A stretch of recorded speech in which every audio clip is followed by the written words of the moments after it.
Your seat? Part-timers, especially older ladies, should stand while working.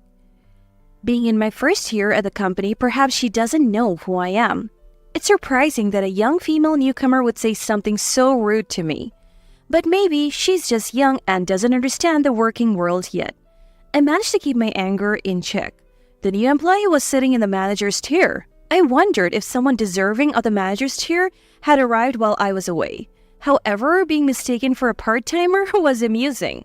Looking around the office, it seemed like the newcomer's voice had shaken everyone. What on earth has happened at this company?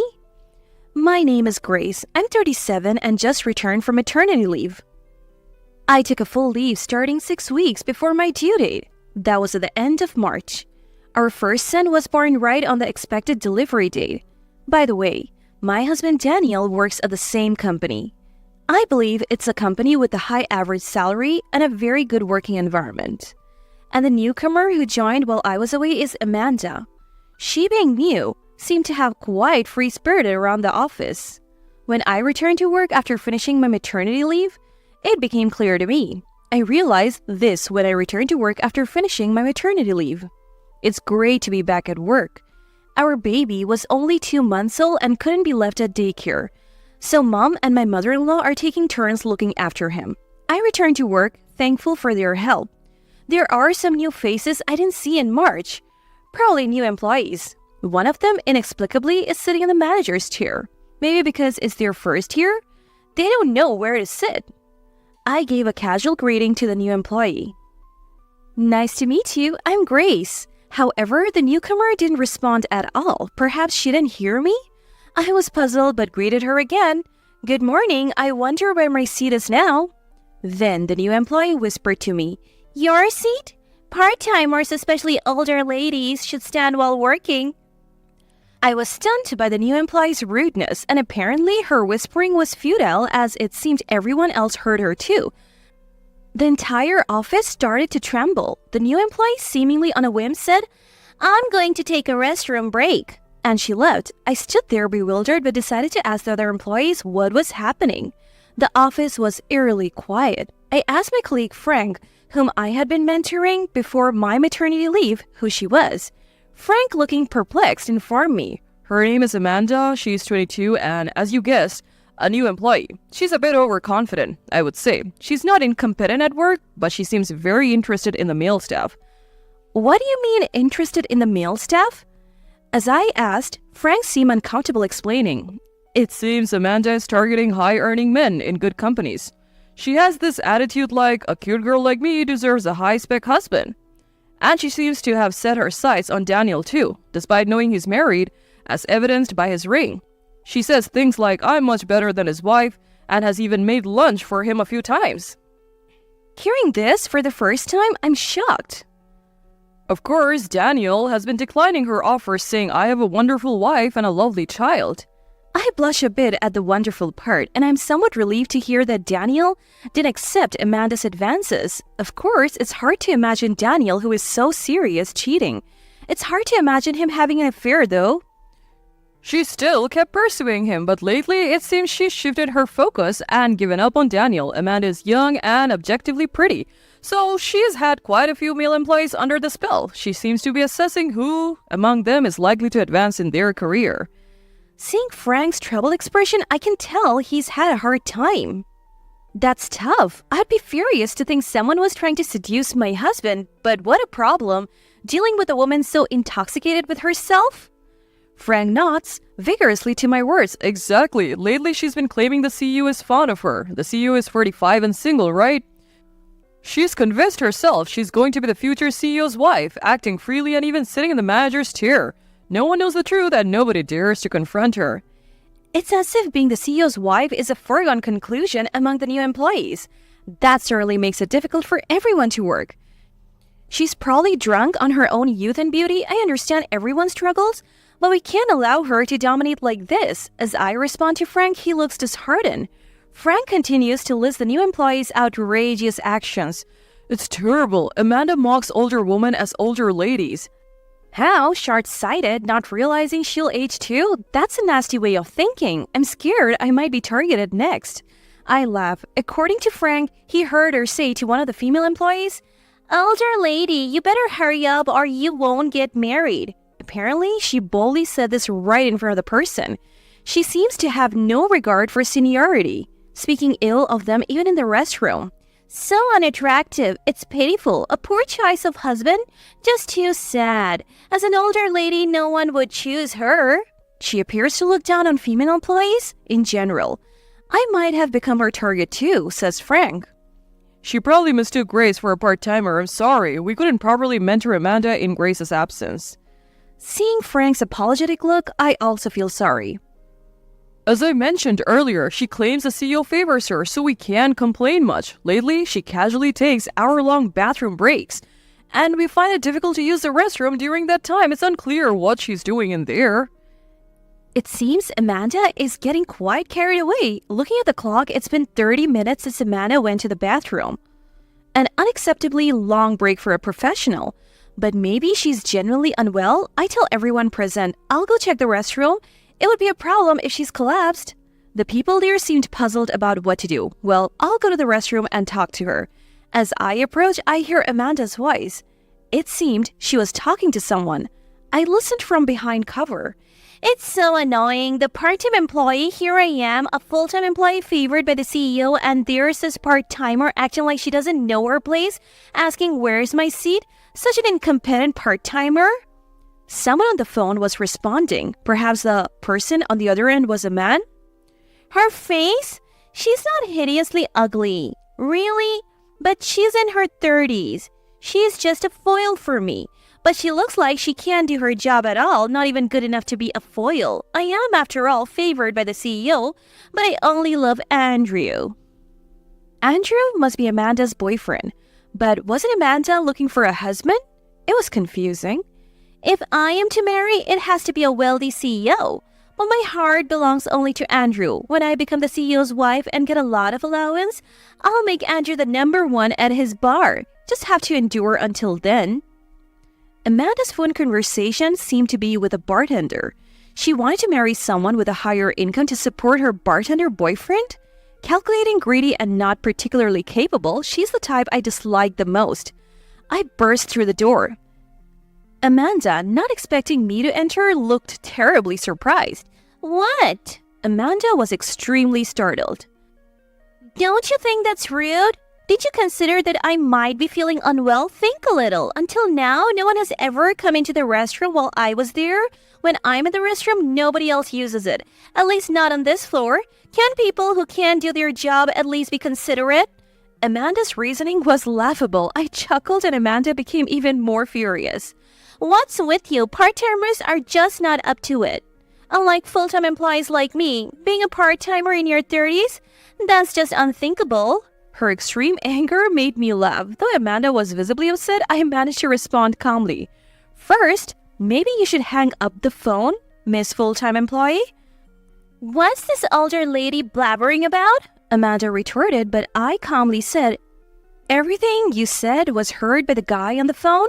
She then started talking in a flirty voice to the person on the phone. "Sorry, Andrew, an older lady interrupted our conversation.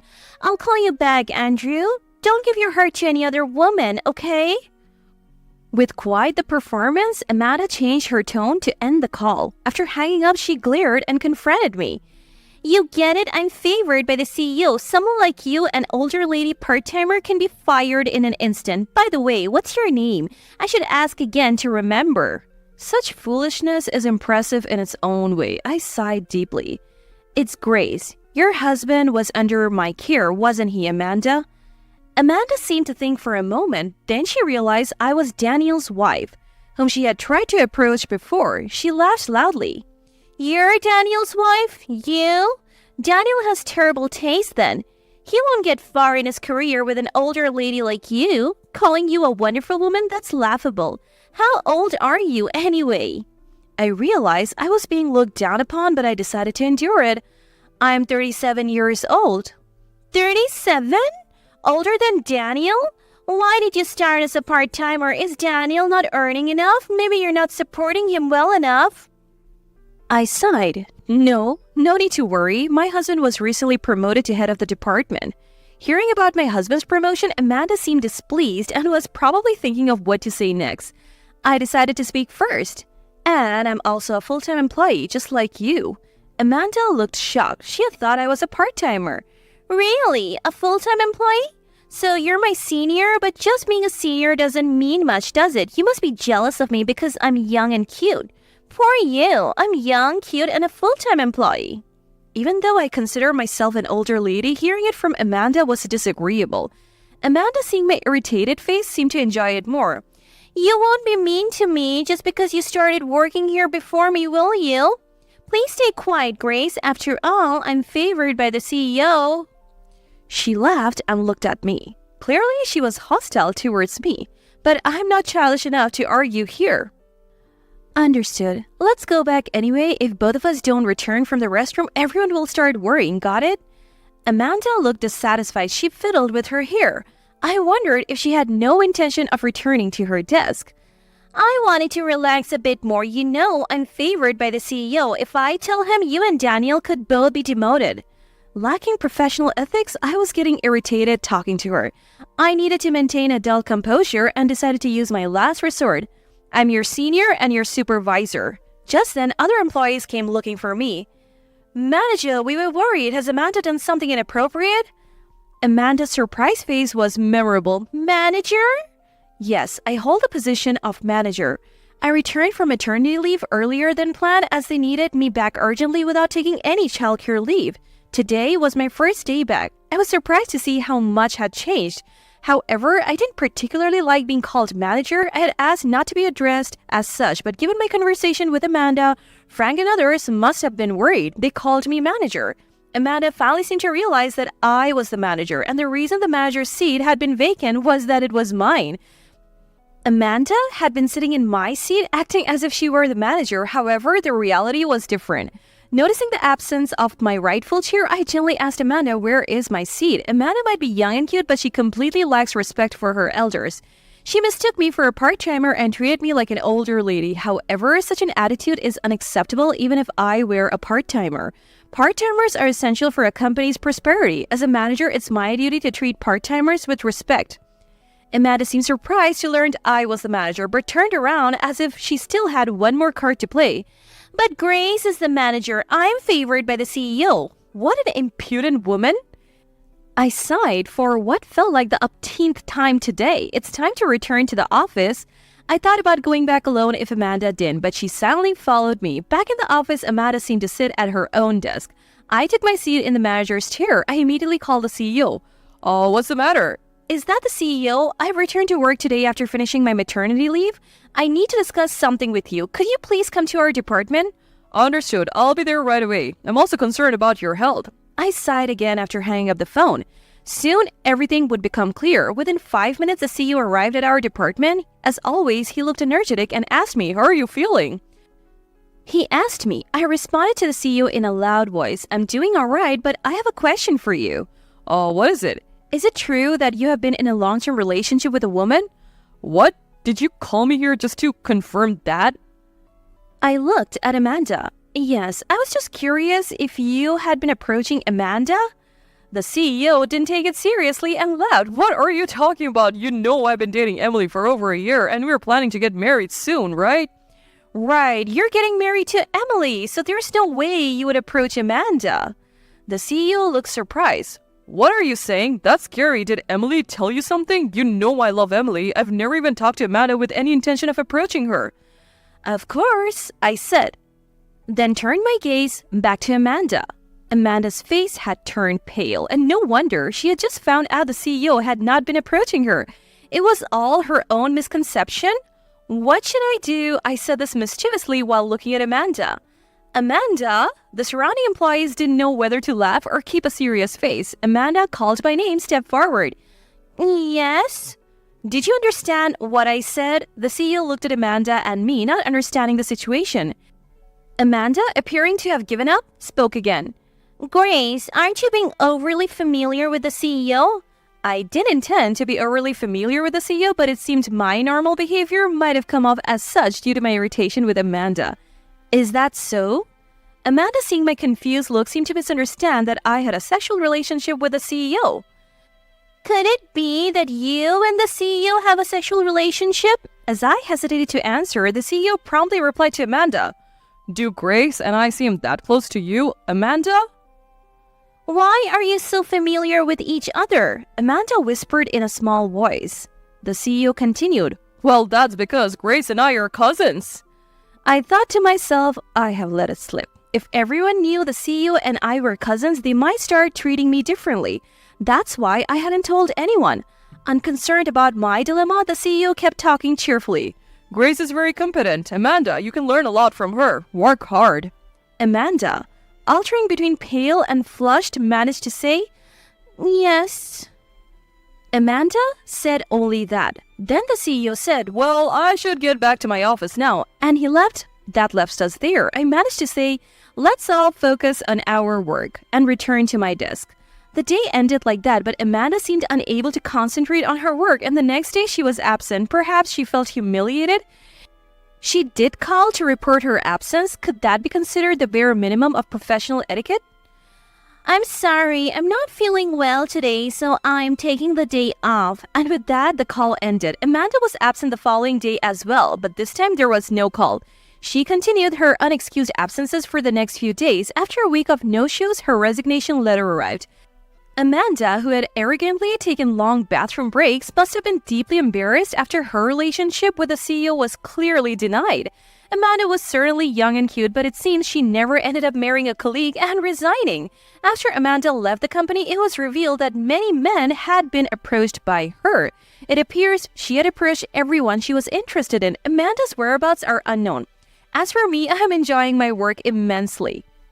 My subordinates are saying, "We're really glad you're back and we rely on you," bringing a lively atmosphere to the department. My husband has been promoted to head of the department. The CEO fairly evaluates both he and me, making the workplace very satisfying. Additionally, the CEO has asked me to be present at the interviews for new employees from now on. It seems this incident made the CEO realize he's not good at discerning competent personnel.